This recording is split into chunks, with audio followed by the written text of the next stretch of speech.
हाँ भाई आओ सामने। कौन था जो कह रहा था शुभमन गिल को टीम से बाहर करो, इसको क्यों बार बार मौके दे रहे हो? देखा फिर आज गिल का जलवा। उस मौके पे शतक ठोका है जहां टीम इंडिया बिल्कुल एक एक रन के लिए तरस रही थी। टीम की ऐसी खस्ता हालत थी, वेंटिलेटर पे पड़ी थी, ऑक्सीजन लगाने के बाद भी बचने की कोई उम्मीद ना थी। हमारे कल के नाबाद बल्लेबाज रोहित शर्मा और जायसवाल कुछ ना कर सके थे। 30 रन पर ही दूसरा झटका लग गया था। तब इस शुभमन गिल ने आकर ही मोर्चा संभाला था। खेल के 104 रन की पारी ऐसा खूंटा गाड़ दिया था, टीम इंडिया को संकट से उभार दिया था। थोड़ा हमारा वक्त बुरा क्या आया, लोगों ने हमारे टीम में सिलेक्शन पर ही सवाल उठाने शुरू कर दिए। अरे कप्तान साहब, आज इस शेरदिल शुभमन गिल ने शतक ठोक के एक एक को करारा जवाब दे दिया है। अरे गिल भाई, तुम्हारी ये बात तो माननी पड़ेगी, तुमने उस समय लड़ाई लड़ी जब टीम पर थी संकट की घड़ी। लेकिन भाई फिर तो कुछ अलग ही मजा होता अगर तुम अपनी इस पारी को कर देते थोड़ी और बड़ी। अरे तुम्हारी तो निगाहें जम चुकी थी, अगर तुम 5-7 चौके छक्के और लगा देते तो हमारी कुछ अच्छी खासी बढ़त हो जाती। फिर हमें घबराने की बिल्कुल भी जरूरत ना थी, क्योंकि भाई इन गोरों को हल्के में नहीं ले सकते। इनका पलटवार हम पिछले मैच में देख चुके हैं। ये तो शुक्र है बिल्कुल मौके पर तुम्हारा बल्ला चल गया, तुमने शतक ठोक दिया, वरना बाकी हम सबके भरोसे तो टीम की लुटिया डूब गई होती।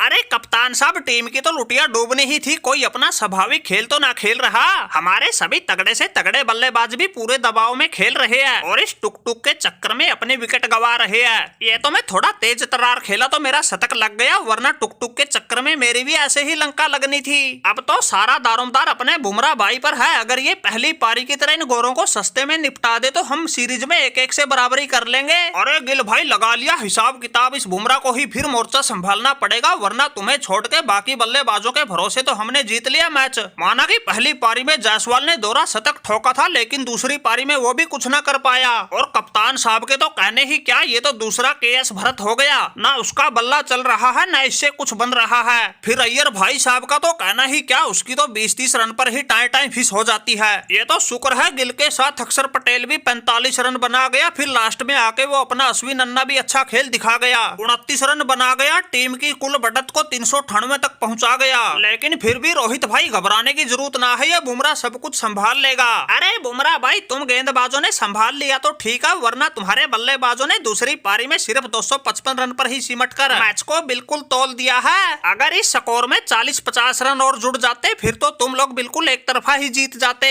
वैसे तो हमारे हिसाब से तुम्हारे हारने के चांस अब भी नहीं है, लेकिन इन गोरों का भरोसा नहीं, क्योंकि वो खौफनाक मंजर हम पिछले मैच में ही देख चुके हैं। लेकिन गिल भाई, चाहे कुछ भी हो, ये बबूमा तुम्हारी प्रशंसा जरूर करना चाहेगा।